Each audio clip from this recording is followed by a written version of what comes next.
God, we did it again. What's going on, everybody? We're live, and we don't know where the mute button is. So, we're back. What's going on that whole time? Just, yeah, so... I had my best jokes. I know, right there. I don't know what to tell you. It is what it is. Village people, what's up, Dave? I think we should rename the show The Shit Show. The Ongoing Shit Show is what we should rename the show. I don't know what it is. We can't ever seem to pull our heads out of our asses. We're gonna start a GoFundMe for a tech man. We need. Okay, I think we should have Fancy Francis like moonlight for us. Somewhere else. I don't know. This is ridiculous. But it is what it is. We're here, episode 8, February 17th, 2022. Welcome to the shit show again. How's it going? Take 8. Something like that. What's going on? How are you today? Pretty good. Obviously, with both our jobs, we were pretty busy. Oh my gosh. I definitely have that on here to talk about. So, both of us work very different jobs. And I mean drastically different jobs. Yet somehow, neither one of us can like have normal, you know, it was a lot of stuff that they told us it'd be like a 9 to 5 job. 8 to 5. Never. I'm never laughing or I'm never listening to anybody ever again in a job interview. Lied to so hard. TJ popping in here. Butt it with a hammer smash. Yeah. Welcome to podcasting. It's an ever going revolving thing of like, oh, I got this down this week, and then you like drop the ball on something else later on the next week. It just it's I don't know. It is what it is. I'm still trying to figure out Excel. Spreadsheets for the podcast that we don't need. Is that? Yeah. I'm gonna come in one day and you're just gonna be like Dwight Schrute with like stacks of like I did these spreadsheets about our analytics. False. Yeah, false. Bears Battlestar Galactica.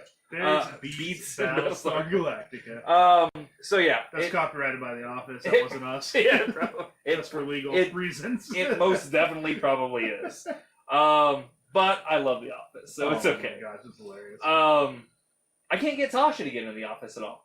She doesn't like it. Really? And we like all that corny, like we fall asleep to shows. That's kind of like our deal or whatever. So Big Bang Theory we fall asleep to a lot, and then we switch it up to like How I Met Your Mother and some other stuff. You know, some other. I got one for you. I would think that would be right in there. Can't get her into it. It's a sleeper. Okay. Okay. they've only got like 1.5 seasons. Like they didn't even finish season 2. They just kind of canceled it midway through. Firefly. So it's on Hulu. It's Okay. called Quick Draw. It's kind of like an old western, whatever. But it's got kind of like a dry kind of humor. But Okay. I think it's hilarious. I'll have to look that up. It's definitely has its type, which apparently was not the majority of the United States because they canceled the show. Yeah. I was one of the minorities on that one. TJ hopping in. I know work for I now work for a midget strip club. As a stripper, I'm short where it counts. Yahtzee. Hey, you know what? This is what I've always said. 3 inches is hell at 200 miles with 300 pounds pushing behind it. I'm just saying, it'll blow the back out of it somehow. Oh, you know what? You'll be happy to know one of my facts for tonight then. Just keep that energy. Okay. Let's go. Yeah, if you notice, we got a friend up here. This is my Go-Go Gadget gnome. It shrinks all the way down, and then it goes all the way up too. And we got some other good ones back here. We're just growing. They're just growing and exponentially. If you guys want to send us a gnome, we will put it on the shelf. Guaranteed. And we'll just... Shrinks down when it gets cold. Yeah, when it gets cold. Yeah. I was in the pool! Classic. Okay. Oh, here we go. TJ hopping in here with... Third Rock from the Sun and Anger Management with Charlie Sheen. Okay. That's like a... Yeah. Is that 90s or early 2000s? No, that's definitely 90s. With Joseph Gordon-Levitt and great cast. I watched something the other day that Always Sunny in Philadelphia. Yep, and I watched that too. And we'll mix in like stuff like Shameless and stuff. We'll watch that stuff too. But for the most part, like we do the like sitcom stuff, to go to sleep with or whatever. We've been watching Schitt's Creek. And it's funny. There's definitely some funny parts in it. I love Eugene Levitt though. Like I love that guy. There's no movie where he's bad in, no show he's bad in. And it's funny because both his son and his daughter are on the show. One of them is his like metrosexual gay back and forth son or whatever, and then his daughter like runs the diner or something and looks nothing like him. But I think it's a funny show. It's got some definitely funny stuff. I can't think of her name. She was the Kristen Stewart. Are we just I am an actor. Okay. Same facial expression in every single movie she ever had. Go on. The gal that plays his wife on the show is the uptight homeowner on Beetlejuice. The redhead. Oh, okay. They played the mom on Home Alone. I can't think of her name off the top of my head. I cannot stand her character and how she talks on the show. It drives me nuts. That's the only downside to the show at all. Other than that, there's a lot of really good things to look at in the show, stuff like that. I don't mind, but okay. So again, me and you are like polar opposites. Yep. Okay. So there are a lot of these shows I haven't seen. I watch more anime. Okay. Okay. And I watched anime before it was cool. So anyone who's like before hentai, is that what you're saying? Oh, okay. Yeah, before it was cool. Before it was cool. I don't know about that. Where you go, those girls? I don't know. But there's a real popular anime called Demon Slayer right now. Okay, I know of it. Okay. There's one character in that one that he's super cool, but he's like scared of everything and he cries a lot. Okay. He's just annoys the hell out of me. Oh, jeez. But like when he falls asleep, he turns into like some kind of like Super Saiyan kind of character. Oh, like, nice. He's just really good. But his like character in general, that's one that just annoys me. Oh yeah. There's definitely I don't like when there's okay. TJ hopping in here. Ninja Scroll with the best. That is like OG. Yeah, there we go. That's some OG anime. After the kids go to bed anime. There's definitely some cartoon titties and things. One thing I found with the anime that I laugh at it actually is hilarious is they always have like random points where like the cartoon gal jumps in, her breasts are all like this, whatever, and it serves absolutely. But they like zoom in and like they did all the art for this, right? Like this is like they're doing like all. Oh yeah. For no reason at all though. Like, hey guys. every anime artist ever is definitely two things: depraved and most likely a virgin. I laugh every time I see it because it's like there was no purpose at all for it in this scene, but I just immediately click over to a couple Asian boys sitting over in like their mom's house, like I laugh every time. The funny thing I think about that is, so that was the 90s, right? So the 90s was even like American-based cartoons, you know, like the X-Men, like Rogue had big knockers and a big round, thick, and look at Disney princesses, right? Yeah. And so, but that was in general. That was all that. Like even like Evangelion, Neon Genesis, which I think came out in late 80s, early 90s, whatever. That's like form-fitting suits and Asian girls with big old. You don't. Number one, it only like very rarely occurs in nature, but it happened all the time. Right. So they were perpetuating. They like trip and fall out of their clothes. Like, oops! I've been around for 33 years and I've never seen anyone trip and fall out of their clothes. Yeah, they were perpetuating what they wanted. Just like American males have been perpetuating being pizza drivers that all of a sudden find themselves in a foursome because they can't pay for the pizza. It's a bad thing. Porn in general has taught us terrible things, like the fact that if you are a landlord, there is a good chance that you will have somebody try to pay for their rent that month, but, you know, or whatever. I got that from Kingpin. I love that movie. That's a great movie. Okay, so big things that happened this week. This week, last week when we were Super Bowl. Where'd you watch the Super Bowl at? I watched it with my church group. Okay. And that's got to be the most frustrating thing ever. Not really. Like, we didn't really like cheese and crackers. Like the most passive aggressive. Gosh darn it! Cheese and rice. What is going on here? No, we had a lot of good discussion stuff, but like I didn't care about either team. Like, I really felt like the Bengals were gonna do it. Like I felt like they were gonna win, and they, you know, obviously that's how it all turned out. But I didn't really care. I didn't watch it that close. Yeah, I didn't have a horse in the race, obviously either. Chiefs went out. I mean, I'll give the halftime show its credit. Like that was probably, you know, one of the better ones over the years. I don't know, unlikely or not unpopular opinion. Maybe I could have definitely done without Mary J. Blige. Yeah. And everybody, and like we talked about this too, and I made a crack about it too. Even though we're definitely like, if he is 75 cents because he got thicker, we are like $3 and $4. I will.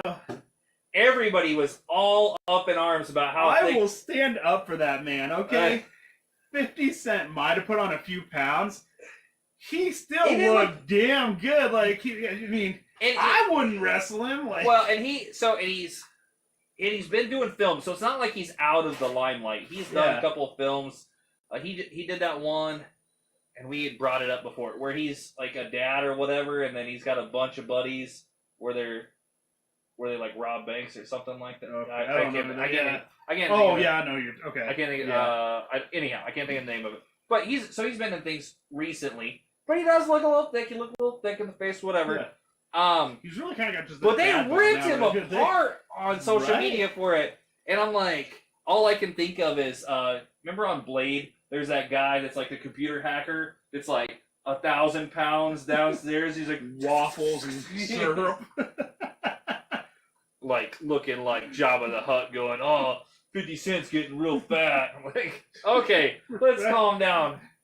Yeah, no, I don't have a stick in that fight. I looked up, like, it looks like he's still working out, so I don't know. Yeah, I thought it was good. The funny thing is, this halftime show has really shown me what I feel like is the worst part of what's going on right now in society, about how like they take something that is really probably means next to nothing and then blow it all out of proportion. Like this whole Eminem kneeling thing. You know, they're like, oh, he's supporting Colin Kaepernick. No, he probably thinks Colin Kaepernick's a fucking joke just like the rest of us do. You know, like, that's not what he's doing. And they want, you know, realistically, did he ever come out and even say that's what he just... I don't think so. I don't think it's been like brought up or whatever. And he's not one to answer a lot of shit in interviews as it is. He stays pretty. Thanks, Scarlett. Sending us some love there on TikTok. Oh, nice. So, I don't know. He nailed down during Tupac's part in California Love, I think it was. So they think that it was kind of an homage to that or whatever. But who cares? Like, just let it. Like, why does everything gotta mean something? Hey, and you can just jump into grime like years. yeah. Okay. Let's leave that to the end, I guess.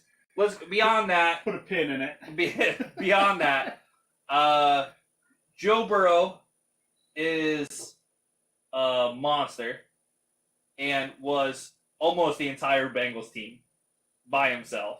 You know, I mean, obviously Chase too, but and I had Chase on my fantasy all year, so that's kind of why I think I was biased there. I'm just kind of pulling for him because he got me serious points in fantasy. I'm like, the Bengals. So I said it on my other podcast and everything too. When people ask me all week long what my thoughts on it were, I said from the get-go, just because Joe Burrow has no O-line and gets sacked so much, my money is on the Rams, but I wanted the Bengals to win. Yeah. And that's what happened. And they wrecked him. Yeah. Oh my God. Six sacks altogether. And there was like he didn't have room to even 15 get out. touches or something like that. And I think one of the announcers at one point talked about it. Like, you need to step up in the pocket. I'm like, look, what pocket? Yeah. You mean the one that's collapsing around him? Right. That one? Yeah, he does step up and then makes 10 yards after the fact when he has to run away. But I expected Donald to be a bigger force than that. And I think because they were two-manning Donald the whole game, it kind of gave some of the other guys on the D-line for the Rams a chance to shine. But he could not get hit. It was terrible. Everyone's coming out with like their theories, you know, like everyone have theories like Donald was offsides at the end, you know, those refs are doing it. It's like, let's just get what they think. These refs were kind of just crappy the entire game. Oh, like, yeah. They were consistent at least. It was nice. They were consistent. I think they were letting them play, which is what you really want in something like that. There's definitely any game. There's calls that are not going to be called, stuff like that. There was some definite blatant stuff. There was that face I don't mask. think there was enough to say like these refs ruined it or these refs tossed the game. Like, no, everyone's going to have that. There's two people that let people down in that game. Jalen Ramsey is one, and Eli Apple's the other one. The worst blown coverages ever.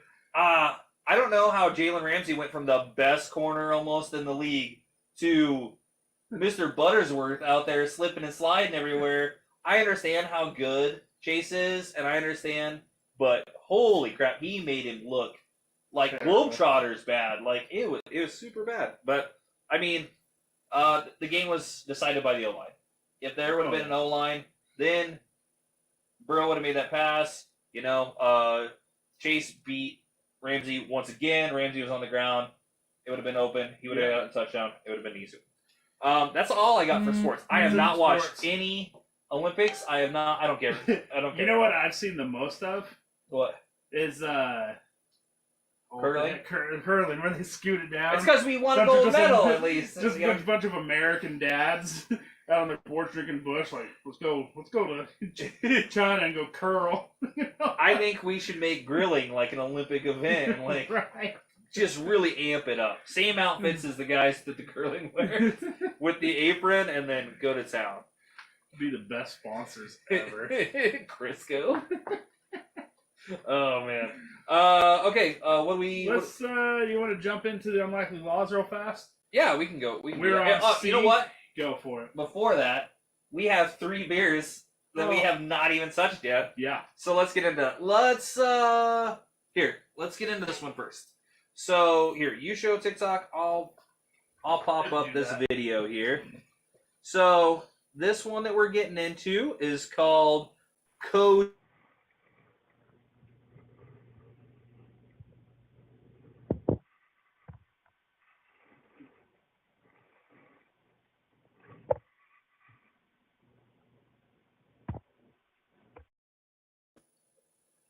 Okay, so this beer that we're going to be drinking is called Codename Superfan. It is from Odd 13 Brewing, and it is a hazy pale ale, 6.5%, with Citro, Simcoe, and Egginot hops in it. Egg what? Egginot. That's Is that the hazy you're looking for? Egginot. Yeah. So we talked about how that hazy process is made and everything. So Odd 13 has a lot of their stuff is like anime comic book style can art. I really love that about them. But yeah, nice straw color, I would say. Super great haze. You can't see through it at all. Citrus. Super citrusy, tropical, Mhm. right on the nose. That's a lot of that. That Citra is always grapefruit, tropical. And then Simcoe comes along with that and has more tropical notes. A little bit of pineapple and stuff. Here we go. Ready?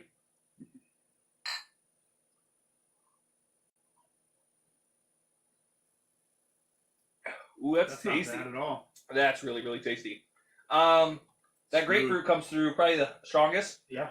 With some orange peel kind of on the end of it. A little bit of pineapple.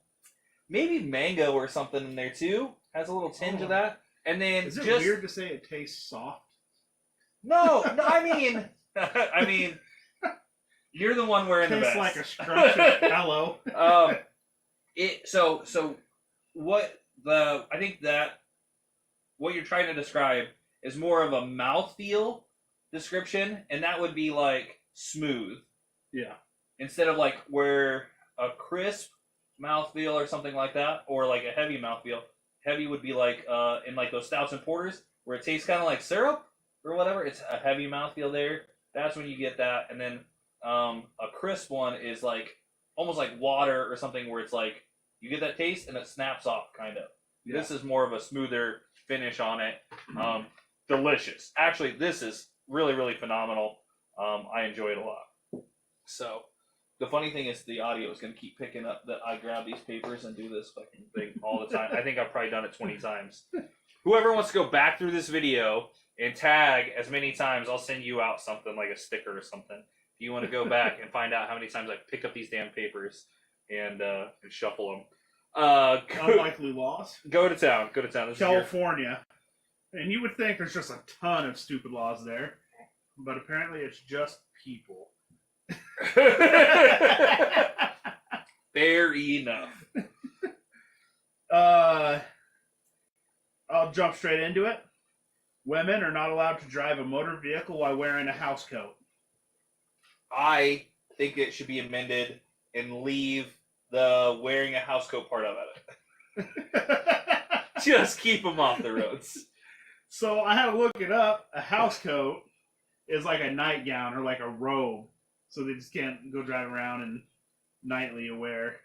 And I think... I bet that law gets broken all the time. Oh, probably now, but back when it was rodents, don't show me that ankle if you don't want none. We are still making that as true. But that's assuming that's why it was wrote there. Yeah. It's illegal to hunt any game while in a moving vehicle, except whaling. Oh, ship moves. Yeah. No, like cars. No. I mean, California's got a huge There's ocean no front. way They got cliffs. there's guys in the back of trucks whaling off the coast. Okay, so overall, it's illegal to go whaling now. Okay. So don't do it regardless. But apparently, yeah, you just wanted to go send your Ford Ranger over and harpoon one off the side, I think that okay, now you know what? I'd make that legal. Just that act alone. You can spear marine life. You have to record it. You have to be in a moving vehicle for it to count. And mullet must be at least 6 inches. And no less than 3 Busch Light cans. Oh man. No vehicle without a driver may exceed 60 miles per hour. That's a pretty new one. But that is for these self-driving cars now. Oh, yeah. They don't want them to crash at 60, which I think is kind of... I mean, it makes sense. But I don't know if you've been to California before, drove in LA. Yeah. The speed limit might be 40, but they're hitting every bit of 90. Like, they're just super fast. They're just crazy. And so having these cars that can't go 60, but everyone else is going 100, just seems like maybe that's more dangerous than just having a car without a driver. Yeah, no, I agree with you. In Eureka, men with mustaches cannot kiss a woman. Couldn't find out why. It just... Because they're too busy smoking pole. That's probably what it is. Just mustaches alone. If you have a mustache, you can't kiss women. No panty droppers. That's right. Only dick brooms. That's it. That's what mustaches are. In San Francisco, it's illegal to have a pet bear, gorilla, crocodile, or any other wild animal. It's already a state law. San Francisco just wanted to make sure it was doubly known. Okay, hold on. You can't own a bear? Is that because they don't want people owning other people, you know? Like San Francisco Bears? You get what I'm saying? Like, what is it? It's bears and otters? Is that what they call them? The little That's ones? a stretch. Is that what they call little gay men? It's otters or something like that? It's bears are big, hairy gay men. Little ones, I think, are called otters. I've never heard. What? I've never heard that. You've never ever I've never heard that in my life. Oh, you need more gay friends. I mean, maybe, but I don't know. I have a Christina story, hopping but... in here with cubs, I think. Maybe. For some reason, I was thinking like skinny gay men were called otters for some reason. Because ferrets doesn't sound right. That seems too... Because they're waterproof? I don't... Yeah, maybe. Maybe. Slippery little creatures. Yeah, I Run don't down know. getting those I just oysters? know that big, burly gay men are called bears. Because I have definitely been called a bear more than one time. I bet you Had have. I went that. Oh, yeah. Yeah. Had I went that. Can't fool me. Listen, you can't try a little dick and then come back from it. That doesn't happen. Like that whole once you go black, you don't come back. I'm pretty sure that once you take it in the crack, you don't come back either. It's there forever. It's no there. takesy It is part of you, and you are part of it. I think you get a club card or You're something. Wink every and time you like, fart. glitter and. And Carmel is home to the strangest laws, and this is in California. Okay. It's illegal to stand on sidewalk with ice cream, and it was literally just made to keep the streets clean. They just didn't want ice cream falling on the streets and making them dirty. So I have no idea how clean this town is, but Well, that reminds me of Disney World and Disneyland. They don't sell gum within so many miles of Disneyland or Disney World, so people aren't taking gum and leaving gum stuck to things. that makes sense. So frisbees and footballs were not allowed on Los Angeles beaches without lifeguard permission. That law was revoked there in 2012, but beforehand you had to get permission. Should it go up? Hey Curtis, Yes, can sir. we play ball over here, man? Yeah. Do whatever. Just don't bug me anymore. Also in Carmel, Fucking women Spicoli. You know it's his fault. women are required to have permit to wear heels more than 2 inches in height. And this goes back, this is already similar. Uneven, they didn't want lawsuits. I thought it was about strippers for sure. I think it's the same thing. Less than 2 inches, you can just be a normal everyday gal. You know what? It More was than probably... 2 inches, to the brothel, bitch. Well, show those ankles if you don't want them. Don't show them ankles. That reminds me of that little kid, like, don't you be calling me handsome if you're not gonna give me some of that badunkadunk. I don't remember that. Is that a commercial? It's on like TikTok and stuff. It's some little kid that's probably like, the way it sounds, he's probably like 4 or 5 years old, and that's what the whole line is. It's like, don't be calling me handsome if you're not gonna give me some of that badunkadunk. It's illegal to wash your neighbor's car without permission. Number one, random act of kindness. I'm just gonna go wash my neighbor's car. No, not ever. You know, I can only imagine this started because someone was washing a car, and their neighbor's car was like a convertible. Is there water just spots like, on here? Carl, I told you about this. In San Francisco, Long Beach, it's illegal to keep anything in your garage other than automobiles. What? Only cars are allowed in your garage. All the rest of your crap goes in the yard. I don't know where they put the rest, but you can only have your car in there. What's in your garage over there? That's not a garage. That's a carriage house. Oh man. Okay. That's it. Is that what you got? That's all. Well, there we go. Unlikely loss. I'm really enjoying this segment, though. It was a great idea. You know what? One more. Uh-oh. This isn't Blythe. You're only permitted to wear cowboy boots if you have at least 2 cows. I think that's a great one. I think that's a great one. We have a friend who wears cowboy boots to work and everything all the time, and he owns no cows. Owns 0 cows. 0 cows. Now, do I want to see him try to work cows? Yes, I think that'd be great. But he owns 0 cows. Actually, we have 2 friends. Dodge definitely owns probably more cowboy boots than G-Wagon does. Yeah. Taj is more of that kind of basic boy, though. If Florida Georgia Line made a 27-year-old man, our friend Taj would be that man. But we love him because he's just a humble piece of shit like the rest of us. Okay. What do we want to get into? News stories? Freaky facts, news stories. What? I don't care. Sure, we can get into news stories. You I don't know that I should start with this groundbreaking one. Go ahead. Yeah. Let's leave the controversial one to the end. Okay. Mummified body of an Italian woman found sitting at a table 2 years after her death. 2 years. 2 years. So 7-year-old woman sitting at her table, apparently just eating some biscuits and gravy, and just decided to kick it right there at the table, right? I want to know what she was really eating. I don't know. It doesn't say. Oh, applesauce. Probably spaghetti. I don't know what they have. She's Italian. You're right. It's sausage, spaghetti. Just choked on a meatball. She died. They didn't find her for 2 so. years, and her body was mummified.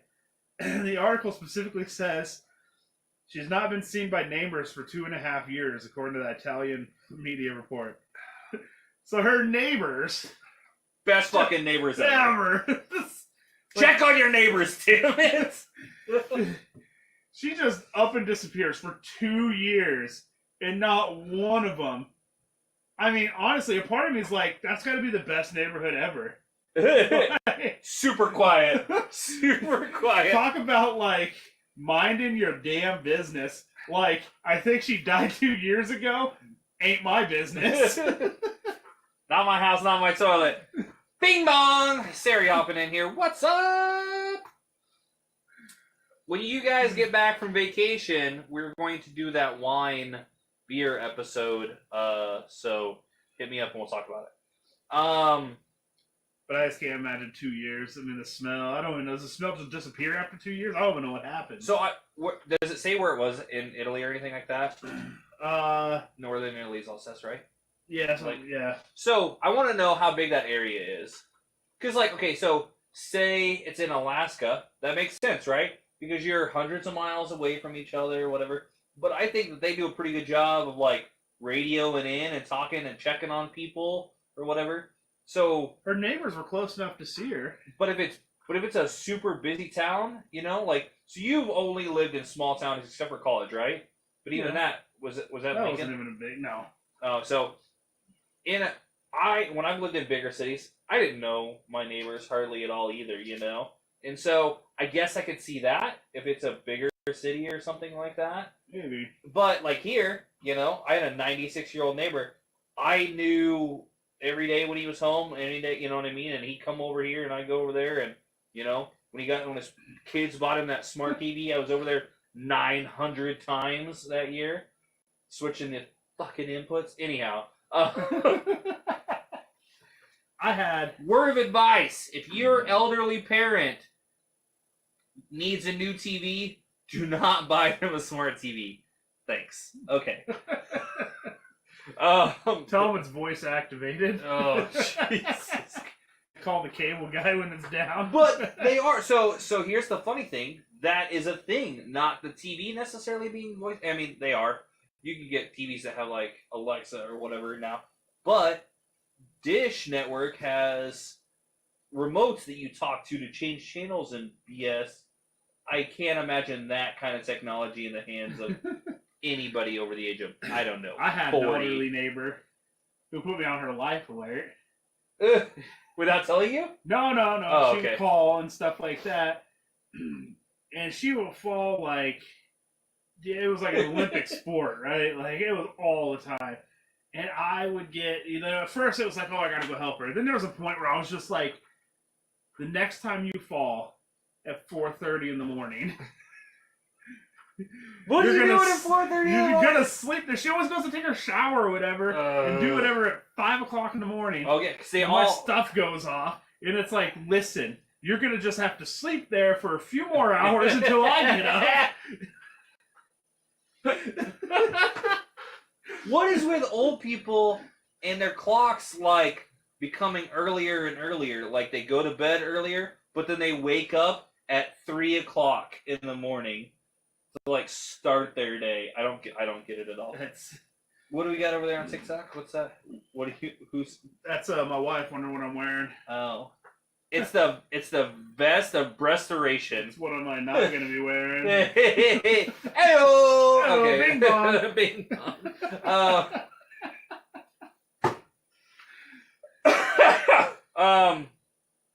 Check on your neighbors, people. They're probably dead. Check on. Oh. Second shirt. They're probably check on your neighbors. They're probably dead. Okay. A New Zealand city is taking their official wizard off the payroll after 2 decades of work. You know what?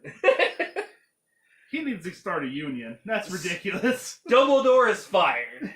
So it's New Zealand. It'd be Gandalf. Come on, get it right. Whatever. Okay, so apparently in Christchurch, New Zealand, they have had for the last 2 decades this wizard, official wizard of the town. Okay, so he's apparently he was there to do what's it say here? To do acts of wizardry and other wizard-like services. Okay. As promotional stuff for the city. I don't know if that means like making doves fly out of. Sounds kind of altar boyish. I don't know. So anyhow, apparently some offensive remarks about women in the local government, stuff like that, has pretty much wrote his ticket out. Like he's in the public eye, and so like but this guy's been getting paid $16,000 New Zealand dollars, which is about $11,000 a year to provide this acts of wizardry and stuff like that. Oh. So $1,000 a month. So you're saying there's an opening. There's an opening. But here's just one of the things he said. His quote is, "I love women. I forgive them all the time. I've never struck one yet. Never strike a woman because they bruise too easily in the first thing. Is the first thing, and then they'll tell all their neighbors and their friends. Then you're in big trouble." He said that on a show about current affairs on the local TV channel. I mean, use potatoes, folks. I mean, he said he's never hit them. He admitted to never hitting them. Yeah, and said not to. So I mean, that's sound advice. What more do they want him? That's sound advice. He is advocating for not abusing women unless they talk out of turn. So, Tongan man. Okay. So this is a Tongan man. A Tongan man. Where did I see it? That seems like what we were talking about earlier. It's an island. Okay. Okay. Is it? Okay, go ahead. Tsunami comes in, right? Okay. He gets the warning. He's like, whoo, climbs up a tree, okay? With his granddaughter or niece or something. Tsunami kind of leaves. He goes back down. Second tsunami takes him out to sea, okay? little sneak wave got him. A riptide of Grabbed him. He starts getting sucked out to sea, and his son, he can hear his son, Dad, Dad, Dad. And he doesn't say a word. He's like, because if I said something, then my son's going to jump in to save me, and it just assumed be me. So this guy's just accepted death, right? He's like, oh, that's it. How are you thinking that clearly? He must have snapped one off in that tree, because he was thinking clearly. I'm not putting my son in danger. They were painting their house when it happened, and so all I can imagine is he just he was painting his house. This water comes in, takes all that paint off. He's like, you know what? Take me. I'm done. But that's not the best part. Okay. He gets sucked out to sea. Okay. Okay. He ends up on an island. Tries to wave some people down, doesn't.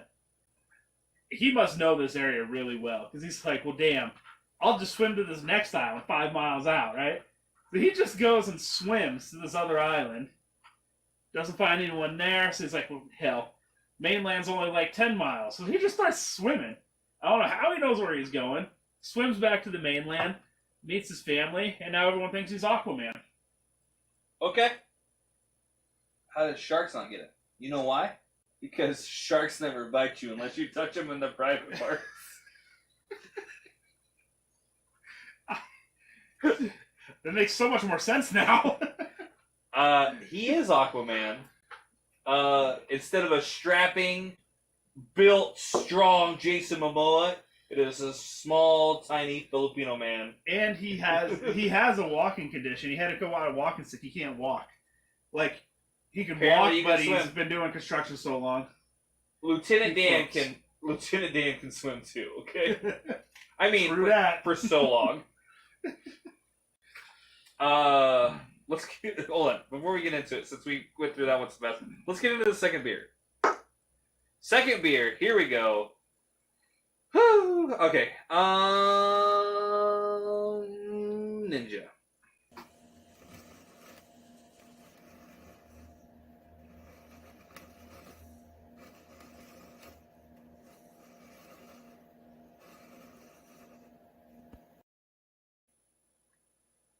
What's going on? So, this next one that we're trying is called Ninja versus Unicorn. I have my money on Unicorn. This is a double IPA from Pipeworks Brewing Company out of Chicago, Illinois. If you watched our last show, we did one from Pipeworks called... I did that wrong. Yeah, you did. What was that? No regrets. What was that? What was that last one we did from Pipeworks? Because we did Blood of the Unicorn, but we did one more. Lizard King. Lizard King. We did Lizard King last episode, and this one is a double IPA, 8% alcohol. I tried to look.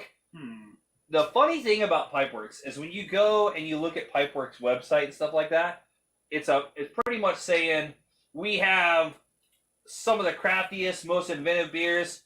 We have the best can art, which arguably they have some of the best can art out there. Yeah. We're not telling you jack shit else. They don't list out the hops that they use. They don't list out a whole lot. They pretty much say that we distribute here, Trust and us. here. They don't have a tap room, so you can't even go into the brewery and drink the beer at the brewery. They don't have a tap room at all. You can go in, and there's a bottle store attached.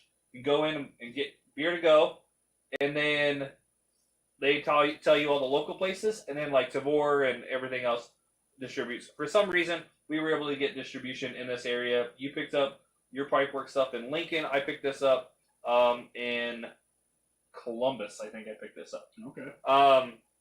But super cool can art. What are you getting? Ooh. Yeah. I like that. You think so? This one's going to be a lot more... It's going to be bitter. It's going to be bitter. I'm telling you... I can smell it in my nose. It's going to be let me tell you the number face. that you're not looking forward to. It is 8% alcohol. It is also 120 IBUs. So an IBU is an international bitter unit. So the higher the IBUs, usually the higher that pine grassy bite is. That's what you get. But so this is a double IPA, so that means that they did hops, came through, did hops, come through, and then it's double the amount of hops, double the amount, and it's a double IPA, so it's usually also double the ABV usually. So here we go. Get down.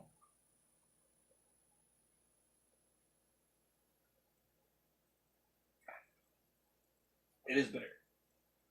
It is not. Not as bad as I thought it was gonna be. So this is definitely a West Coast. Definitely not my top choice. So this is definitely a West Coast style IPA.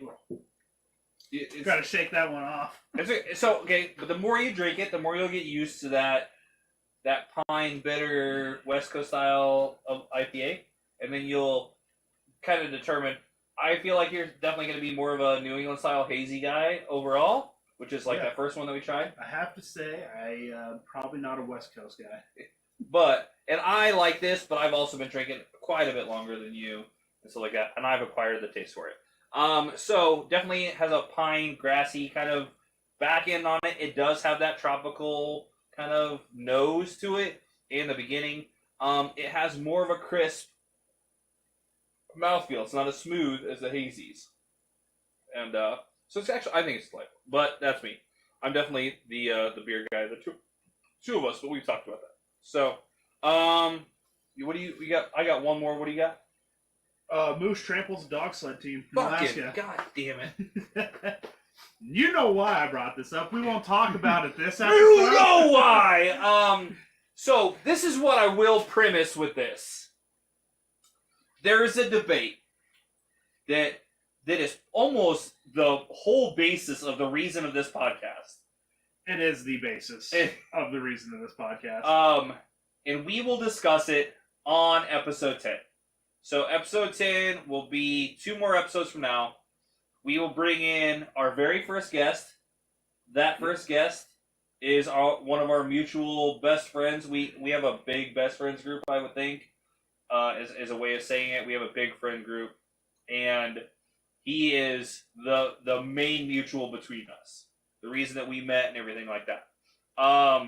That being said, this discussion started at a fire at his house one night while polishing off an entire bottle of rum. And all I'm going to say, be, 5 years ago? Probably. It was a 5-year debate. There has been blows over the years. Back and forth, usually not in my favor. Which says a lot over. But we will premise this by saying there will be a big debate, and we will bring it up and talk about it on episode 10 in a month. It'll be 4 weeks out. Yep. With a special guest, our first special guest, and the debate has to do with a moose or a mountain lion. Now, I'm gonna do like a PowerPoint. I'm gonna have cutouts. Cutouts I want. PowerPoint, shove it up your ass. I want cutouts. I want like reenacting poster boards. I'm gonna have charts, show. Charts, and spreadsheets. Okay. And this wouldn't be a debate if someone would just admit they're wrong. Oh, for 5 years now, just refusing. I just want to. I don't want to steal any thunder from the TikTok guy, but men, never admit you're wrong. Be a man. That's all I have to say about that. But go ahead with Giant your moose story. tramples dog sled team in Alaska. A giant bull moose spent an hour trampling these dog sleds after the owner had emptied her gun into the animal. He's probably rabid. Rabid moose. I'm sure it happens. Don't act like it doesn't happen, Kyle. I mean, it'd be terrifying to see. At least an hour's worth of trampling, apparently. Moose wouldn't leave him alone. I don't think it was the Iditarod or anything like that. So is it one dog sled team? It was one dog sled team. The moose came out of nowhere. She shot. I think it was a handgun, so I don't think it was like some big, 300 Win Mag or anything like that. 30-06, nothing like cannonball in it. I'm just saying. Okay, depending on what she has, I can get shot like 50 Cent. I can get shot with a 22 a dozen times and still keep coming at you. I'm just saying. For an hour. I mean, listen. We know our stamina is not an hour. I can do a lot of things horizontally for an hour that I can't do vertically. Oh, come on. No reason to lie to our viewers. Listen, I don't have to lie. Fuel tank, love machine. That's all I got to say. And I can do a whole lot with the right motivation. Okay? Women can lift cars off of babies for the right motivation. I just gotta click into that like Jason Bourne stuff, and it just happens to be in the bedroom. Jason and Bourne in the bedroom. Whatcha? Jesus Christ, that's Jason Bourne. That guy jumps on that wall. Some of those are my favorite TikToks. Oh, man. Okay. That's all I got. That's all you got? Okay. Are we ready for the controversial? Okay. This news story. I want to premise this news story by saying that we do not support Facebook or Google in any way, shape, or form. That being said, Facebook apologizes after its AI labels black men as primates. Okay, I'm just going to kind of verbatim read this, just so you guys can get the full effect. Facebook issued an apology on behalf of its artificial intelligence software that asked users watching a video featuring black men if they wanted to see more videos on primates. The social media giant has since disabled the topic recommendations feature, and it says it's investigating the cause of the error, but the video has been online for 2 years. How have they not been canceled? Because they lead the lynch mobs usually. Probably got fact checked. Facebook spokesperson told the New York Times on Friday that the automated prompt was an unacceptable error and apologized to anyone who came across the offensive suggestion. This is not the first time that Google and Facebook have been in trouble. First, Facebook, a couple of years ago, spotlighted a major technical error when they labeled Chinese President Xi Jinping, I think it's XI, I'm not sure how to say that, but his name appeared as Mr. Shithole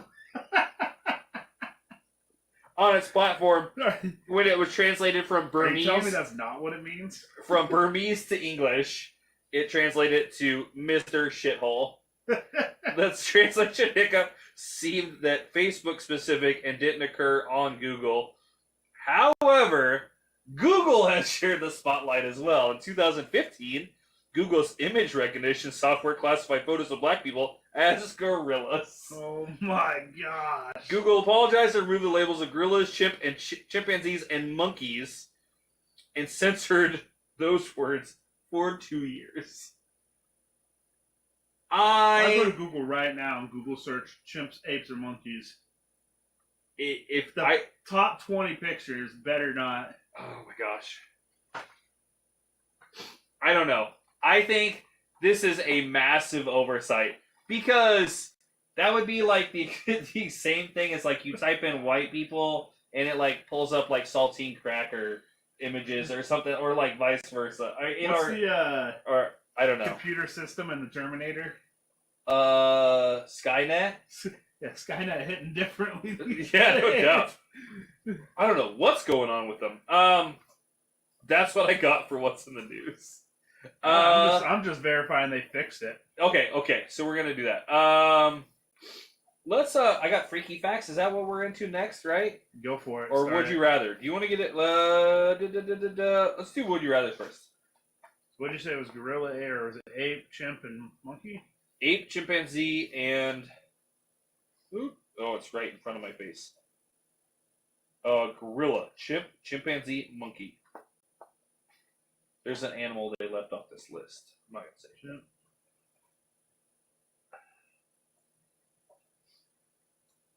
Oh, you spelled monkey definitely wrong. Image search. So the first 30 images are all imps, chimps, Okay. or monkeys, whatever. One white woman, I guess. But that's it. Yeah. Okay. Okay. Way to go, Google. Way to fix yourself. Way to fix it. Freaky facts. Okay, so for this week's Freaky Facts, I decided to go into some terms. One of these I knew, one of these sets of these I knew, one of the sets of them I didn't know. So we're going to talk about... the term and I'll guess. Okay. Piss poor and not having a pot to piss in. So are you wanting the origin or what? Yes. And they're from the same thing. Same event or whatever. This for I don't know if this then. Just like a Black Plague thing? No. Okay. Okay. So back in the day, they used to use urine to tan leather. Okay. I wasn't anywhere near this. So that being said, families could use some kind of containment vessel and go and sell their urine to the tanneries to use to tan leather. Oh, that's gross. So they would get paid for their urine by the tanneries. So that's piss poor. So the term not having a pot to piss in would be people that were broker than those people that did not have a vessel to contain their urine to go and turn into the tanneries. Gross. I would never want to work at a tannery. Why do you smell like... And then from there, it ran into the Black Plague. Yeah. Why do you smell like piss, Jared? Work. Do you like your coat, Janice? Yeah, I don't know. Okay, so the other one, if you've heard of it, you can let me know. But the two is Saved by the Bell and Graveyard Shift. So is that where they would be buried and they have a bell just in case they're still alive? They can ring it or Okay. whatever? So got their name from zombies. That's what it comes down to, right? So during the Black Plague era, that kind of timeline, they so many people were dying that they had to dig up graves, and then they would consume those or resume. I'm thinking the words resume. Those bones, take them out, go put them into like what's called a bone house, which is just where you go and take all the bones and you stack them all up, and then they would reuse that gravesite for a fresh body, essentially. That being said, when they were digging up some of these bodies, they were finding like claw marks on the inside of the coffins.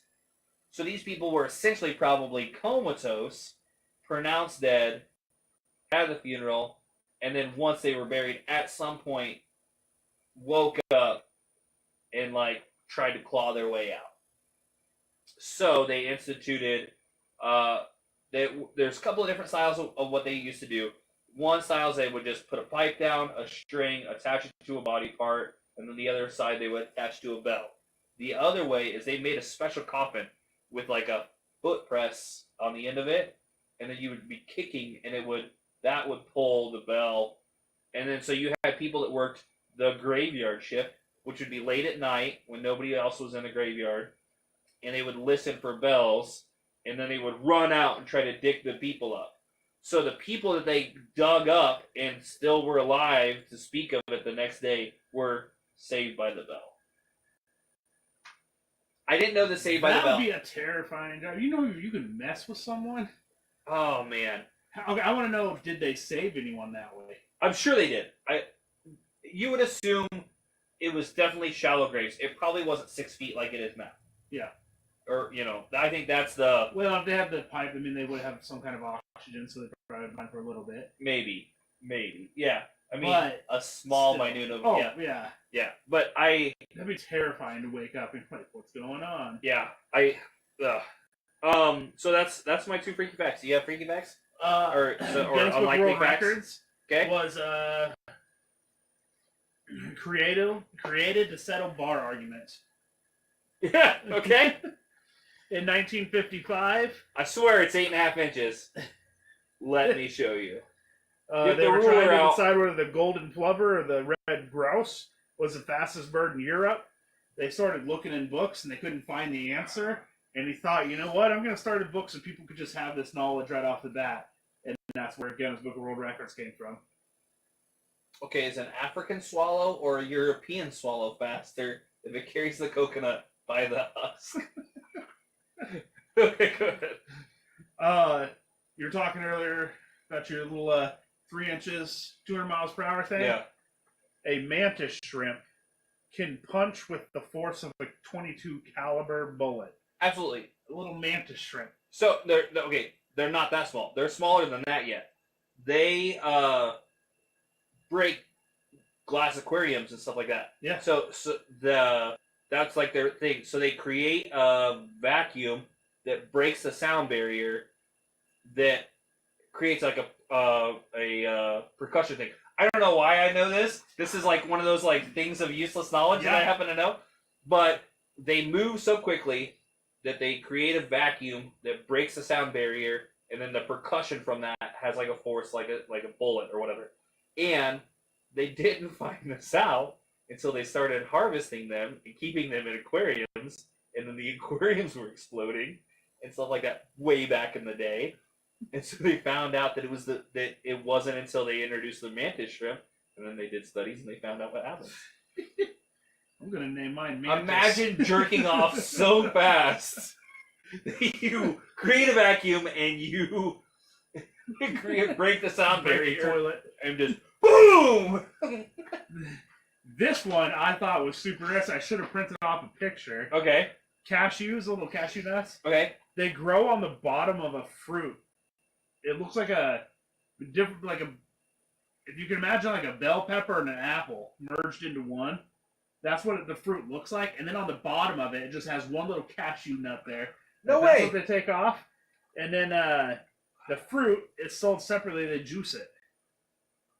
I nelike that. Yeah, I don't know what I expected a cashew to look like when it was growing. That's why cashews are so expensive, I guess. But it's like a fruit, like the stem on an apple, kind of like that. There's like this random freaking thing. Weird. It looks crazy. I never knew that. I'll go look it up. That's awesome. Well, cool. I mean, I really enjoy this because there's definitely a diversity and stuff. We had some crazy ones to start with. Yeah. Don't get me wrong, guys. I wanna put this out there. Whether you're listening or watching or whatever, if you guys know of some freaky facts that we haven't covered in past episodes, or anything that you want us to talk about, a particular subject, a particular story that you find, feel free to send them in to us. You can post them to us. You can DM us on YouTube, Facebook, Twitch, any of those. Like. Holy crap, that's crazy. And that's the cashew right there. That is nuts. It looks almost like a ghost pepper or something like that, and then like a little weird. Anyone curious, just go to Google and Google cashew fruit. You can buy cashew fruit shirts that have them on it. That is weird. It looks like a bell pepper giving birth to a peanut is what it looks like. That's exactly what it looks like. If you guys have any of that stuff and you guys want us to talk about a particular story, even if it's local to you and you think it's super wild and you want us to talk about it or see our reaction about it or whatever, you can email it to us at Unlikely Role Models Podcast or any of our social medias. You can hop in, DM us. I usually answer within about an hour, depending on what it is, and we'd love to hear from anybody who watches the show, listens to the show. It'd be super fun for us to cover stuff, viewer issue, or whatever. So it'd be cool. Would you rather? Would you rather's? Okay. Throw some of those in there too. Yeah. It is exceptionally hard to come up with some of these things, but we want to keep going because we really enjoy these segments.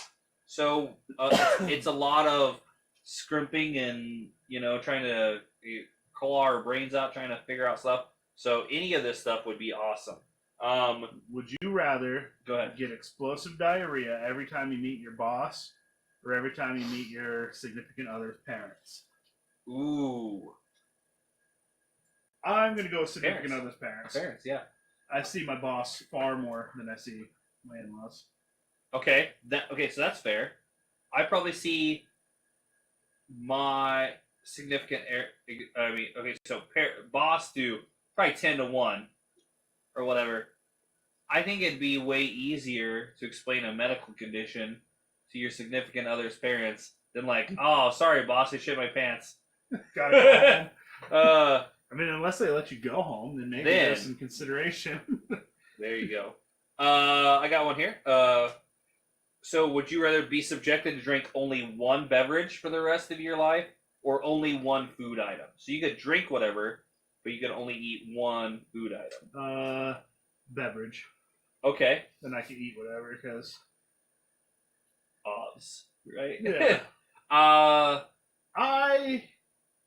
I think I could be content with just plain water, to be honest, as long as it's cold, ice cold water. I'm gonna be opposite from you. Well, obvious. Well, okay, so not only because of beer.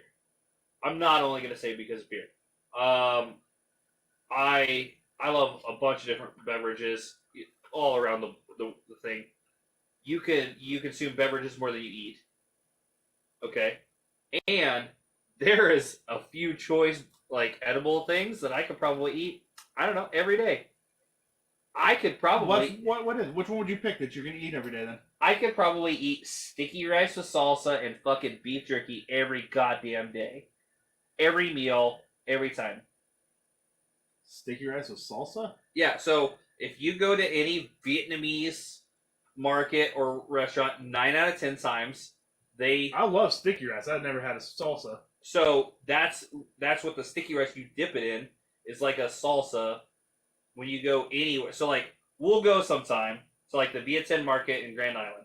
So what you get is you get a pound of sticky rice in a big ball, and then you get like a cup or two of hot salsa, and then like strips of beef jerky, kind of like teriyaki beef jerky. Really?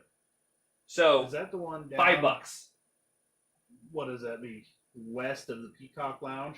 No. So we're talking downtown by T-shirt Engineers in Grand Island. Okay. And then there's another one that does the exact same thing called Oriental 88 on Locust Street, right across from the Bosselman. It used to be Jack and Jill way back in the day, and Bonner Park. Now I'm just interested. When we going? Whenever. $5. $5. You get a whole pound of sticky rice, and then 3 or 4 strips of like thick jerky. And I could take or leave the jerky. I mean, you need that for the protein, obviously. And then you can pick 2 different salsas usually, like a mild, nice, almost restaurant style salsa that you just take a chunk off, dip it in, eat it. Or there is a black salsa that not only burns your whole soul on the way through, but burns a Johnny Cash Ring of Fire out of your asshole on the way out. Do they have soy sauce too? No, you don't do soy sauce. Listen, you don't do. I'm not saying I won't do the salsa, but I love me some sticky rice and soy sauce. Okay, but you don't have to in this combination. Okay. I'll go. We'll go. It is the Vietnamese version of like chips and salsa, but I could eat it every meal. Okay. Your daughter wants you, apparently. Okay. I don't know what to do with that information. I don't know what to do with it either. Rain check. Would you rather have a head the size of a tennis ball or the size of a watermelon? Ooh. I mean, listen. Peyton Manning did all right. And you cannot tell me that guy does not have a watermelon dome on him. I'm going that way. So here, tennis ball, you're looking Beetlejuice, right? Remember the like shrunken head at the doctor's office? Absolutely not. Get out of here. I don't know. Like, I would probably go with a watermelon. But think of all the like things you could do or things you could see if you just had a tennis ball sized head, right? Like, it would be less. It would be, right? Your eyes would be smaller. Everything would be You'd be smaller. a fantastic gynecologist. Well, we already covered that story. It doesn't end well for that guy. Remember that big old gal and her boyfriend? They got stuck up in there and died. It doesn't end well for that guy. But I'm still thinking, you know, because like you ever work trying to get a cable in somewhere, and you can't quite get your head around the corner, but well, if I had a tennis ball I'll head. tell you, those shoulders stop you way before.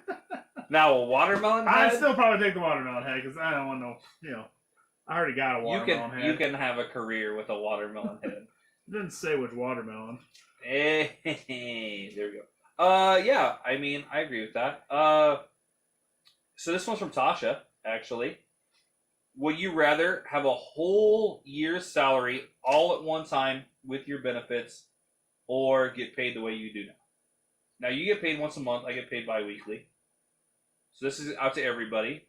What would you rather have? Would you rather have your, let's give a rough estimate here of some median in here, probably $50,000 or something like that. There, would you rather have your $50,000, you know, plus whatever bonuses or whatever you Probably get? best I just get paid regularly. There's no way I could do it. There's no way I mean, I barely make it through a month. I'm gonna do it for a year. I couldn't do it. I know for sure. You know why? I would be hood rich for 2 or 3 months, and then I would be piss poor. I'd be hood rich for a week, man. What are you Oh talking about? man! Now here's the thing though. The turn of that is now my stance is I'm gonna keep getting paid the way I get paid. The turn of that is if you got all that at one time, you could essentially pay all of your stuff ahead of time. You could pay your mortgage for the year all in one shot. You could pay your insurance. You know, there's a lot of that stuff that you can pay, you know, all in one shot. So you could take care of technically your bills. There is no way the remainder of that I could divvy out correctly for the rest of the time. If something were to come up, something like that, there's no, because you know why? Because the first time I need $1,000 worth of tires, I would just use it from what I had divvied out for that next month, and then boom, I'd be $1,000 behind on that month, and then, you know what I mean? Yeah. I would never make it the full year. No, it'd be terrible. Absolutely. You can only hear one song for the rest of your life: Bohemian Rhapsody or Ring of Fire. Bohemian Rhapsody every single day, cranked up all the way, driving through town. That's what I picked too. Wayne's World style. I, unpopular opinion, cannot stand listening to Ring of Fire. I don't want to listen to it anymore. The older I get, the more I enjoy older country. The more older I get, I enjoy that like outlaw style country. I like that slower, hooked on drugs and pills, the world's done me wrong kind of country artist kind of thing. I'm a big Whiskey Myers fan and Cody Jinks and a lot of those guys that are coming up. Chris Stapleton, but he's a little bit more mainstream. I like that style. I cannot stand fucking Ring of Fire. I just can't do it. It blows my mind. I just can't. I would rather listen to... I like it, but I don't know if I can listen to it all the time. I'd rather listen to like Folsom Prison Blues way over Ring of Fire. I just can't do Ring of Fire anymore. I think it's because it's commercialized. You see it all the time. I think that's the biggest part of it. Yeah. And I don't give a shit that Bohemian Rhapsody is commercialized. I love that fucking song. Go ahead. That was the last one. That was your last Would You Rather?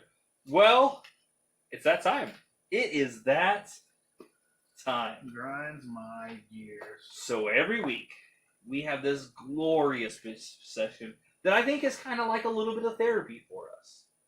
We take our ails and our disagreements and our grievances of the week or the last 2 weeks, and we pile them into subjects that we want to bitch about.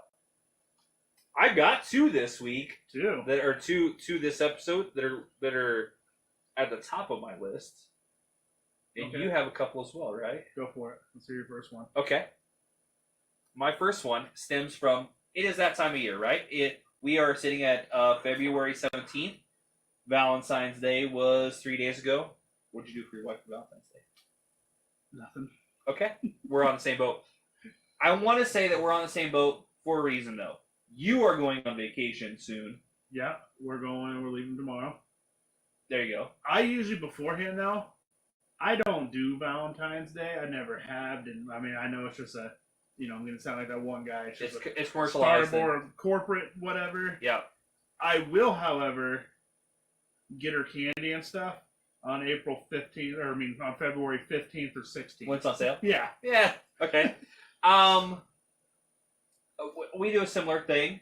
I think last year, I bought, as a gag thing, I bought that like heart-shaped fireball thing for Sasha or whatever. However, she has the same opinion as me on flowers. They are plants that will die, just like every other plant that we bring into this house. It's a miracle that our kids are alive. So flowers aren't a big deal for us. And she would rather that money, instead of some trinket, some whatever, we buy enough candy as it is. There is always candy in this house. It happens. So she would rather that money go to something else. We are talking about going and doing a vacation, just the two of us, to get away for a weekend or whatever. That money is better spent doing something like that than something dumb for a commercialized holiday, whatever. That being said, what was your favorite part of growing up for Valentine's Day? Growing up. My favorite? Keep in mind, let's say elementary school, early middle school. Not being denied by my crush. Okay. So I can think of 0 times I enjoyed Valentine's Day. Okay. Thank you for that. Okay.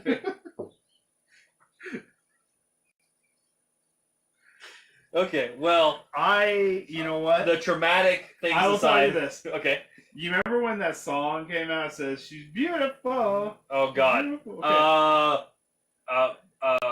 Oh, hold on. It's why am I? I'm not gonna give it to you. Branch, right? Is that it? No, that's not right. No. Okay. Go ahead. Anyhow. Came out, right? Okay. This is granted. This is that era. I burned a CD with that song on it. The mixtape. Oh man, I love to make mixtapes back in the day. And I wrote this beautiful love poem. Okay. Do I know this girl? Yeah. Oh dear God. Okay. And in between classes, this is like high school. Okay, I was like freshman, junior, sophomore. I put this on her locker, right? And I left and went to shop. Not in the locker, like no, on the locker? Like on the locker. Oh, that's you. Why would you do that? And anyway, I got about halfway back to my class, and I panicked and I ran back and took it down. Oh, okay. To this day, she still don't know it exists, just like she don't know I exist. I panicked so hard. Well,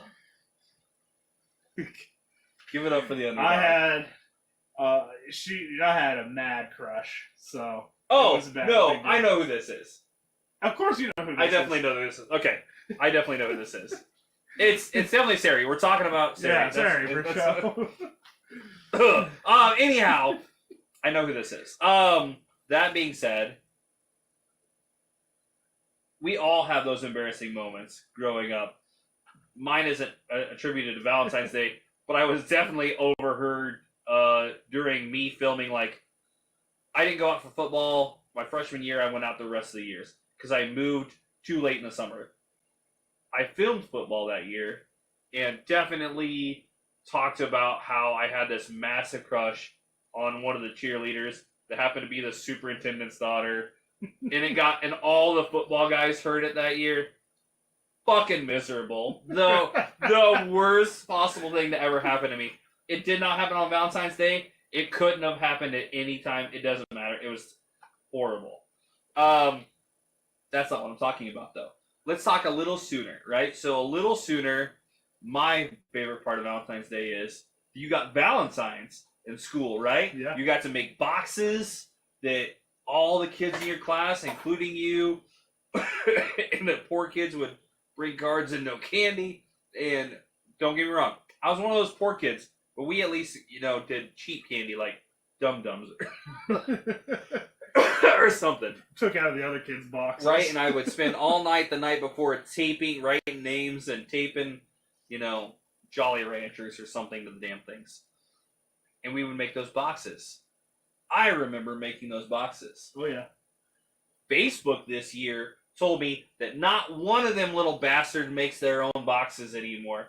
Every goddamn Pinterest mom and craft grandma made every damn Valentine's Day box that I saw and was proud as hell to show off their handiwork on Facebook this year. I swore I saw... So the moms are making it, not the kids. I saw 50 boxes that that had to have come off of some Pinterest DIY Valentine's Day box thing. We were not inventive when we were kids with Valentine's Day boxes. They were boxes. They were shoe boxes at they best. They were wrapped with a hole cut in it, and we drew on them. Or you take the paper and you cut your heart and you glue it on. Yeah, and puffy paint and glitter and some things like that. That's the extent of our boxes. And the girls with the good handwriting had the best looking boxes. Now these kids have animals and monsters and I saw a kid that had a whole semi truck. Like his box was the semi truck bed with wheels and I'm like, jeez. I'm like, he's 6. He didn't make that. He didn't do that. You should be ashamed of you. And I understand that these teachers are probably sending their kids home, their students home, saying, have your parents help you. But what happens? These moms get 2 or 3 glasses of wine deep, and the kids go to bed, and they just bring out the crimpy scissors and their scrapbooking, totes, and then they just go to town and make this masterpiece of a Valentine's Day box. To be fair, have you ever tried working with a 5-year-old to make a box? Either you just let them do their thing, or you just don't. Yeah. You just say, here's all the crafts, do something with it, or you do it. It's just one or the other. I would give those people more credit if they cut out parts and pieces and handed them to their child to glue on with glue sticks and whatever else. Then just do that. That makes sense. I don't want to see this perfect dinosaur with perfect spikes. I want to see a one eye down here and one up here, and teeth where his belly is, and spikes only on half his tail because he got tired and fell asleep. That's what I want to see. I don't want to see some Fisher Price look-alike, cut-out, crafty Valentine. Whatever. Okay. That's my first one. Go ahead. Mine is, so we on the show, podcast, chit-chat, have done our finest not to be political. Absolutely. Okay? Yep. So what grinds my gears is the fact that everything in today, doesn't matter what it is, always somehow turns into a political debate. I've been guilty of it. I ain't going to say I haven't, but it don't matter. It's always something. You can see a TikTok video of a squirrel leaping from a tree, and there's someone who's going to say something, left, right, whatever. The Eminem thing we were talking about earlier. Eminem thing. Yeah. Yep. Just turns political for something that doesn't need to be political, and I freaking hate it. I agree wholeheartedly on that. I'm trying to think. We were talking to customers today, and something came up about that. But it wasn't super political. But it had a political connotation to it. And it's hard to get away from. So I'm I've had my fair share of political debates. I'll debate with the best about the political I think side of there's a things. time and a place. But when I don't want to talk about it, I want to talk about it. When I watch a video, I'm like, huh, that was a funny video. Then you go to the comment, and it's like, oh, you Biden supporters. Oh, you Trump supporters. This video had nothing to do with either one of them. Yeah. It's just a funny video. Laugh at it. Move on. So let's just talk exclusively. We'll talk our friend group, right? We have a friend who most definitely has a southern what's that? What's the name of that flag? Confederate? Confederate flag, Chevy back window sticker on his truck. He is probably one of the least racist ones out of us. And I'm not saying we're racist. I'm just saying he doesn't bring up things about race hardly at all. It's just a preference to him. It's what it is. He picked out that sticker. He is a proud gun owning and he supports who he supports and whatever. He does not push that down people's face. And we don't talk especially in our friend group, very much about politics. The occasional this or that or whatever. Usually jabs at each other, if anything. And I know that our particular geographical area definitely has a lot to do with who we support, how we support, that kind of thing. I feel like we're not a product of bigger cities really. And there's a lot more. It's a melting pot. There's a lot more diversity there. That being said, there is never one time when somebody said, "Oh, I support this guy," when I was like, "Oh, you're a piece of shit." Then, not one time. Now, your demeanor, your actions, and your trying to force political views and viewpoints down somebody else's throat because of who you support and whatever, and you acting superior or whatever because of your viewpoints, that makes you a piece of shit. Yeah.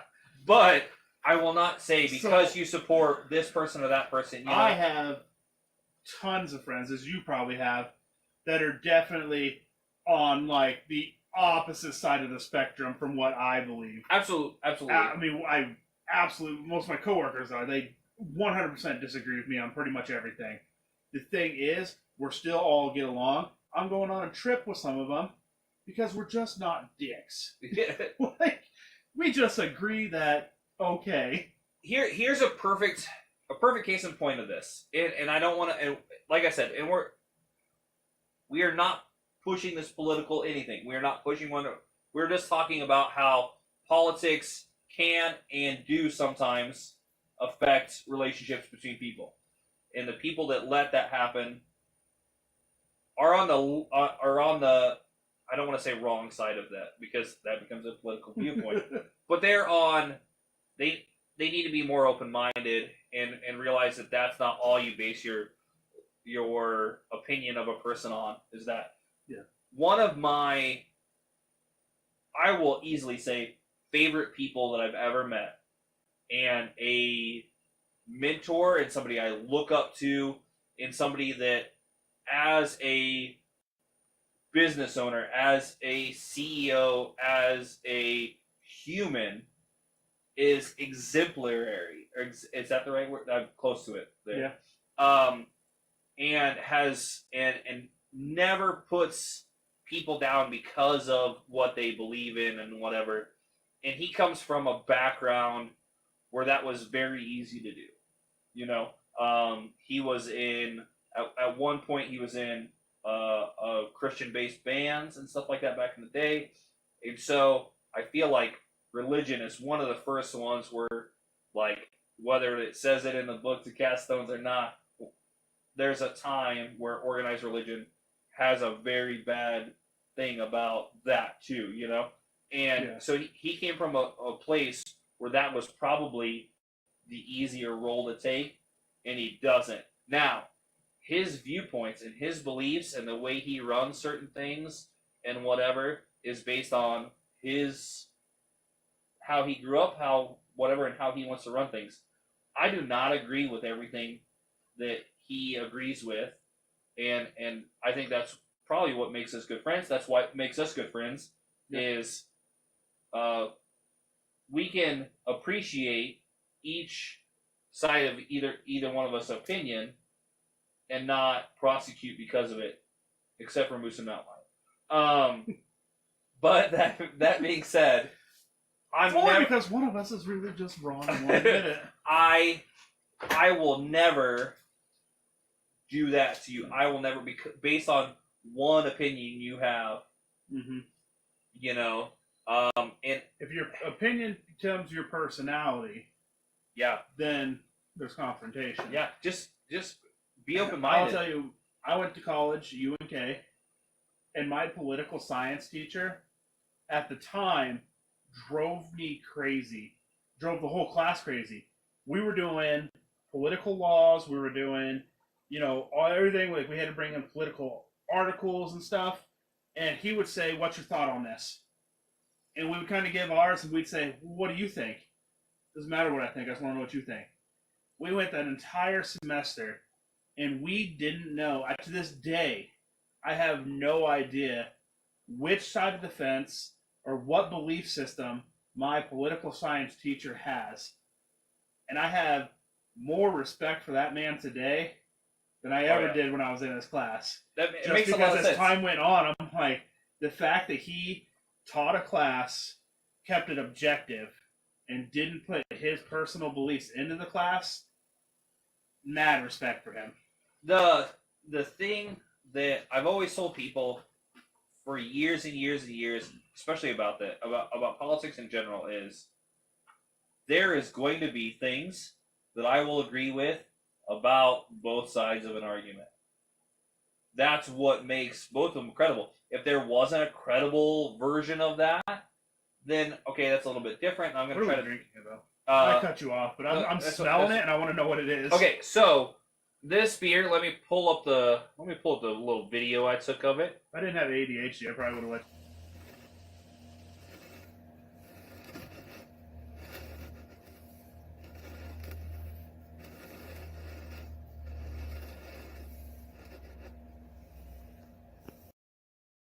Here we go.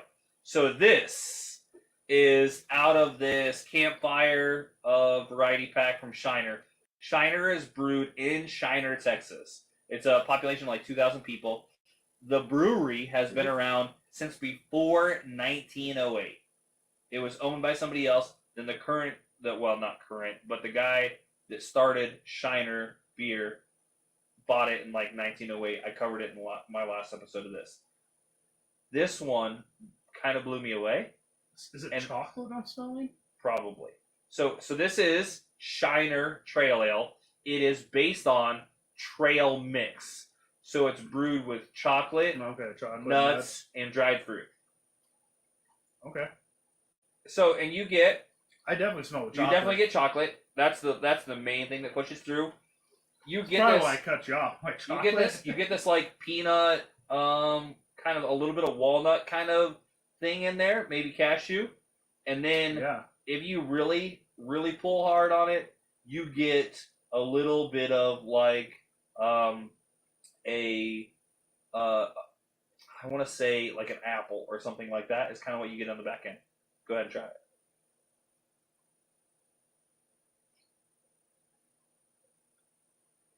Tell me that's not fucking wild. It kind of, at first, I'm like, oh, but now, as it settles down... All of that is there. Yeah. Everything is there. So, Shiner does... definitely taste the chocolate in there, too. And, I mean, how? So, Shiner is... they have a Shiner Bock. That's like their main thing. Like a mocha. But they... most of their stuff is stout or like darker beer related. They have been starting to branch out and do IPAs and stuff like that. I haven't gotten any of those yet. The guys over at Strikeout Beer, shout out Strikeout Beer, have tried a couple of them. Obviously, they're in Texas. They can try them. But I'm going to get some. This one, though, was part of this variety pack. I didn't expect a lot out of it. It blew away my expectation. Right? Yeah. This is, for me, a 9 out of 10. It was. I don't understand how they do it. It's light. It's not heavy. It doesn't have like this heavy mouthfeel. No. It has almost like an amber mouthfeel. So like that Blood of the Unicorn is an amber. It has almost like that, right? It's smooth on the back end because that chocolate mellows it out. So it's not crisp. But it doesn't have a heavy mouthfeel. It's smooth. It's light. But you get all of it. You get chocolate. You get that nutty kind of peanut, salty kind of thing. And then you get... I really like the smell, too. And you get sweetness from fruit. And you can pick up a little bit of like apricot or like apple fruit kind of in there a little an bit. Air freshener. Yeah. It's dynamite beer. You have one more, right? Is that what you had or no? What's that, grind? Yeah. Oh, I do. Okay. Lay it on us. I love your wife, right? Okay. Your wife and I are friends? Yeah. Your wife and you are friends, right? Yeah. Okay. My better half and I are friends as well. You're friends with my wife. There's something wrong with them, though. Absolutely. Okay? What is this goddamn fascination with women wanting to shave or wax their dudes?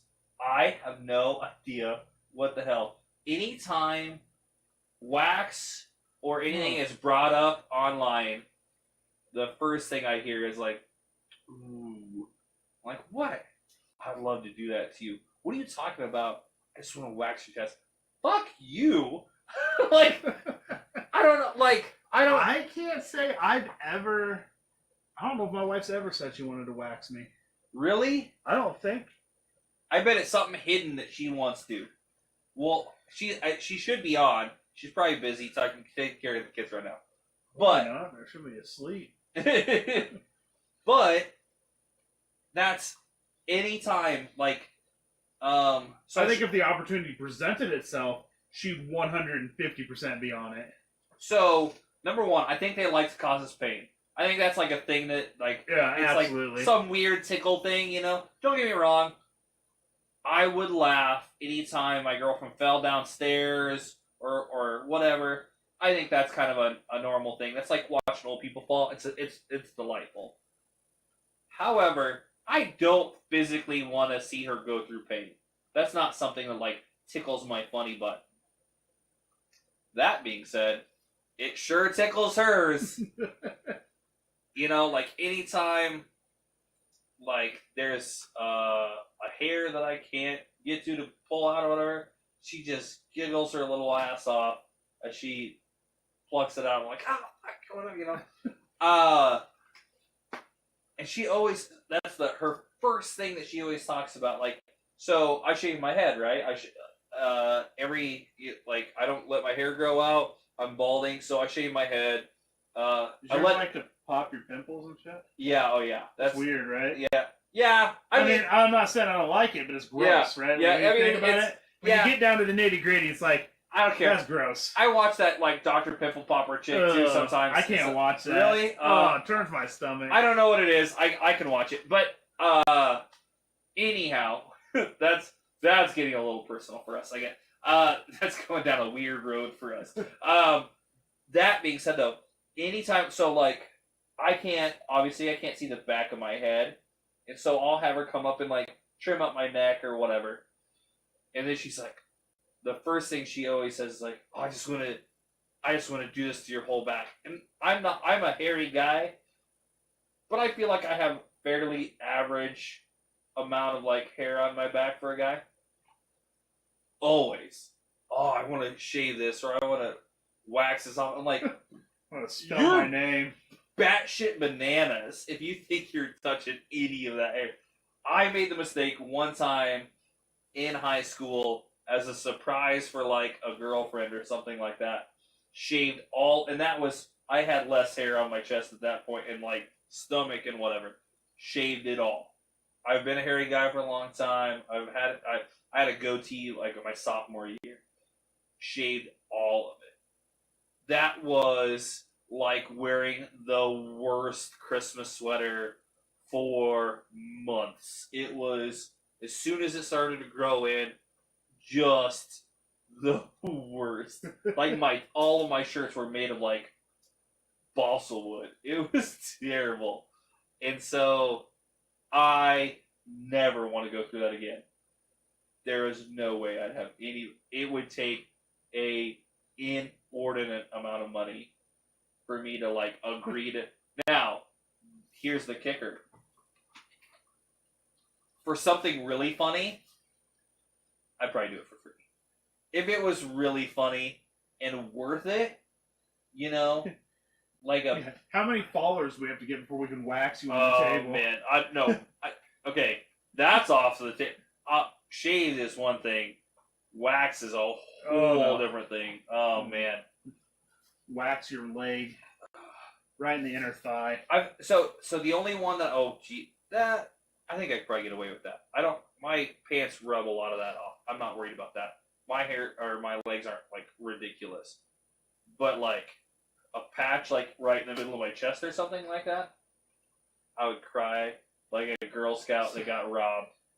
It would be so bad. So, you know, I like to joke around, play pranks, specifically on my wife. Yeah. Oh yeah. The best ones. Is terrible about trying to prank me back. Oh, I know this. I mean, terrible. I don't know if I've met anyone more bad at pranking than my wife. For example, you know the air cannon? Yeah. You might have seen that snap? Yeah. My wife tries to, she puts, you know how the air cannon works? Yeah. You pull it on a tube and it shoots like this puff of air like 20 feet. Yeah. I used to fart at them. That's what I bought it for. I specifically bought it so I could fart in it and shoot it at my wife across the room. Okay, that's the whole reason I bought that. We're children, folks. We're fucking children. And so I could fart in it and shoot it at my wife. The whole reason that it's in our house. And she thinks she's going to get me back, okay? So she puts like a pound of freaking flour in this thing. And not remembering that it shoots air, so you can't do a ton of flour. Yeah. And I come around the corner, and she just poof, right? She gets a little bit on my arm, but then it does this back poof. And she ate half of that flour. She had more flour on her than I had on me. And it was supposed to be a prank against me, okay? Let me tell you why I don't do the same thing that you do, right? I fart. It doesn't smell good. That's the end of it. I'm sure I could get away with it. I'm sure I could make it happen. The vice versa of that is, her farts are way worse than mine. And the first time that she ever did that to me, I would throw up all over myself. You know what? I don't like getting payback. So I'm not going to make that happen. Because it would happen in the worst way. It would be, she's lactose intolerant, so she would go out and eat 20 fucking ice cream bars or something ridiculous like that, and let it all build up and brew, and then she would just drop a dumpster fire of a fart in there, and then like catch me in like, so like when we walk in the house, our laundry room is like an 8x8 room or something maybe, and she would do it to where like right when I walk in and close the door, she would blast it in there to where I couldn't get out of that room fast enough, and it would just infiltrate my whole body, and I would just like revoltingly like it would be terrible. So I don't do that. So this is likely it's gonna happen to me because I told my brother to do it to my sister-in-law. Okay. And my wife overheard it. Oh. So it's one of the best pranks that I've thought of. And I know that she's gonna do it to me someday. Okay. And I'm preparing for it. But here's the deal. I 3 weeks ago ended up getting a CPAP, you know, the little sleeping machines. Oh, you fart in the inlet, right? Yeah, they were showing me the whole thing. They're like, here's the air filter. You got to put it in like this. And I'm immediately right there. I'm like, the first thought I had is, you could put some fart spray on that.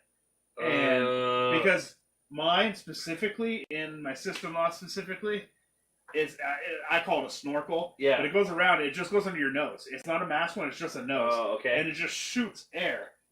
And it was like hard for me to breathe with it at first. I had to get used to it. It was like you walk outside and it's just blowing air. You had to get the wind taken from you real fast. That's what it was like. And then you open your mouth.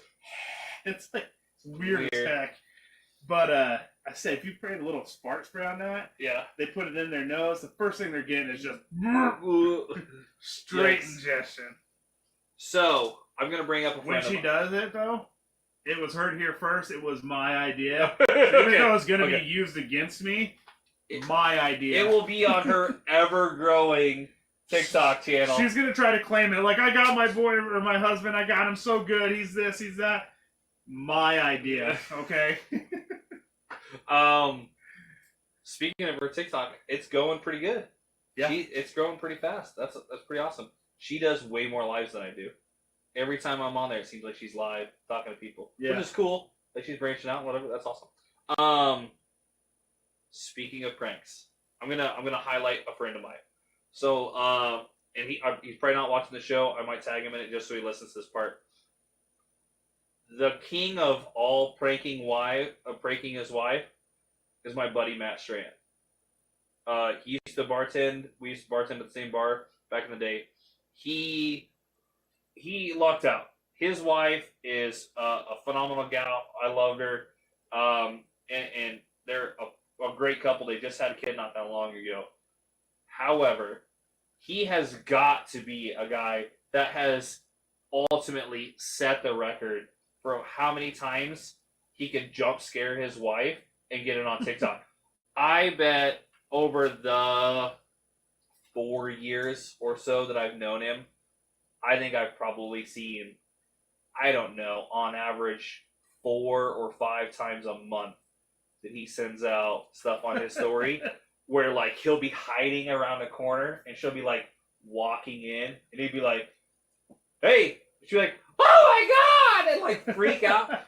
It kills me. He does it when she's in the shower, when she's getting out of the shower, like, and everything's always covered up. There's nothing ever bad on it or anything like that.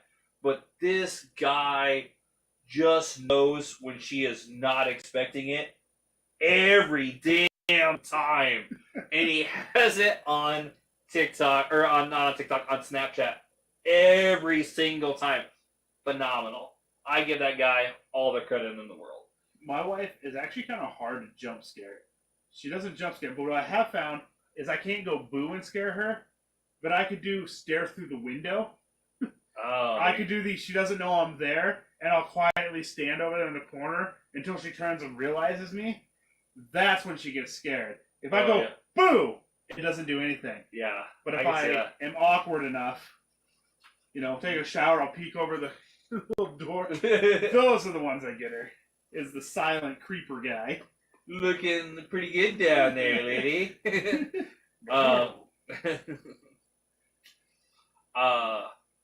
So okay, this is off topic. I want to end it kind of we've been talking on a high note. I want to know something. So, this last little thing. I know we're going really long. This is probably our longest episode to date. It is what it is. Just to end this out, what's the most ridiculous thing that you do, whether talking to your wife or doing or whatever, that you know is dumb and campy and whatever, and you still can't help yourself from doing it? Is there anything that you do all the time that's kind of like that? Let me give you an example. This is what I do. I say mildly offensive, ridiculous come-ons all the time, and that's like my gimmick. Like she'll be like, I don't know if we can get this done. I go, I don't know, I'm pretty sure we can get this done with his wiener. Like all the time. And we'll be watching whatever, like watching a show or whatever, and it'll be 10 o'clock at night, and I'm like, oh man. And she's like, you know what I could go for? And I'd be like, some wiener? or like she'll be almost asleep, and I'll like tap on her shoulder like, hey. She's like, what? It's like, want some wiener? She's like, no, get off. Let's go to bed. I don't care. It's just, and I all the time, like, we play darts all the time. Like, that's our thing. And every single time she bends over, it does not matter. I'm like, and she's like, you know, wonder. And then it's getting to the point where it's kind of like funny, like those TikToks or whatever, like when the guy slaps his girlfriend on the butt or whatever, and then he doesn't do it that one time, and she's like freaking out, like, why don't you do that? I was in a bad mood the other day, and she had been over like a couple times to get darts, and I hadn't said anything, and then she like looks back and she's like, really? And I was like, oh, I'm sorry, like, you know, whatever. So, and I say things that, had you not been in a relationship and had she not known how I am, would be ridiculous. You know, like, I'd probably say your mom a lot. you would be that guy. But like, one thing that I can't say, this is what gets me. I am a spoiled man, okay? And I can admit this. I don't want it to change, but I can admit it. My wife is a stay-at-home mom, and I don't even remember when I did dishes last, okay? Okay, well, fuck you first. I know, she does the dishes, she does the laundry, and, like, she doesn't just do the laundry, she, like, I have, like, my everyday clothes, my work clothes, she folds them up, I have, like, a certain section in the closet for my work clothes, a certain section for my day clothes, and I know exactly where everything is when I need it, right? Yeah, no, I'm taking notes. Go ahead. Yeah. Anyway, I am terrible because I'll come in and I will put my jeans that I just wore for, like, we went to like a kids event or something. It was like 2 hours. Even if I wear it for a day, if it's not dirty, it's not dirty, right? Yeah. I'll take the jeans off that I plan on wearing the next day and I put it over the couch. Or I put it over like the chest at the foot of our bed. Not on the floor. It's just hanging over something, right? We have a designated wicker cabinet that's all it is. The thing is, if it's on the floor, it's dirty. It's dirty. Then the hamper, it's dirty. If it's hanging over something, definitely clean. It's at least one more wear. Okay. That's right. I don't know when it's dirty, but it's not dirty yet. And every time, without fail, I will wake up to go put on some pants or something that I planned on wearing, and it'll be soaking wet in the washer machine. And it hasn't been switched over the dryer yet. And there's not a damn thing I can say about it because I haven't done the laundry in freaking years. Doesn't matter how upset I am. It doesn't matter how angry I am that my clothes aren't there. I can't say a damn thing. Or I'm going to have to start doing the laundry. That reminds me of, like, when, like, the wife is like, no, tell me something. He goes, okay, I'll tell you, but I don't want it to stop. She's like, okay. He goes, my coffee table is magic. And she's like, what are you talking about? Coffee table? He's like, anytime I put anything on here, glasses or food or whatever. Because it was the cops that were there. He's like, she's gone. The next day, they're gone. And then, like, he talks about clothes, and anytime I put clothes in here, they're gone, and then magically put away in my thing. And he's like, and then, like, the cops, she's gone. She must fall on the coffee table. He's like, the wife's like, or the girl cop's like, are you crazy? And the guy cop's like, no, I have the same thing. I have the same table. I showed that to my wife, and whenever she's like, Kyle, why didn't you put these dishes here? I'm like, no, don't worry. That countertop is magic. She knows things like, you don't just say a word. Countertop is magic. She's like, if you say the cleaning fairy, she gets so mad she punches. Oh, man. Tiny fists of danger. All right, guys. We're going to raid out on Twitch. For everybody that's over on Twitch, we're going to raid out. I'll pick somebody here in a second.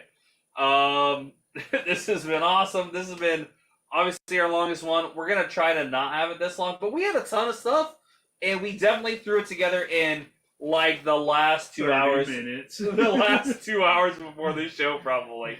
Lots of stuff. Pro and Crastinator. Lots of laughs tonight. I appreciate everybody that stayed in here and hopped in, and all the likes and all the comments and everything like that. We'd like to see you guys contribute to some of this too. So if you guys have any would you rather stuff, any unlikely laws in the state that you live in, we'll definitely write them down.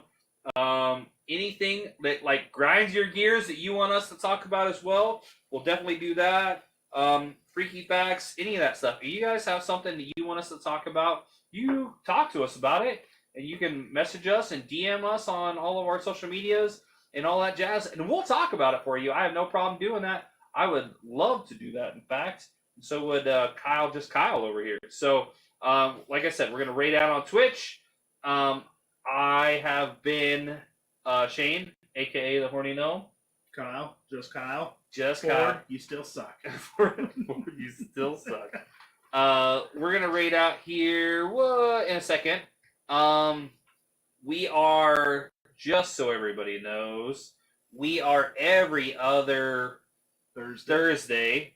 And then my other podcast, Horny Gnome Booze Cruise, is every other Tuesday on that same week. So it's every other week, just so you know. We have podcasts going on. I'm starting to bring in guests. I had a special guest this last week on Horny Gnome Booze Cruise. Whiskey from Just Be a Dad podcast hopped in to talk to us a little bit. And we will have a special guest, Junk. I am not going to raid out on Twitch. I didn't get logged in fast enough.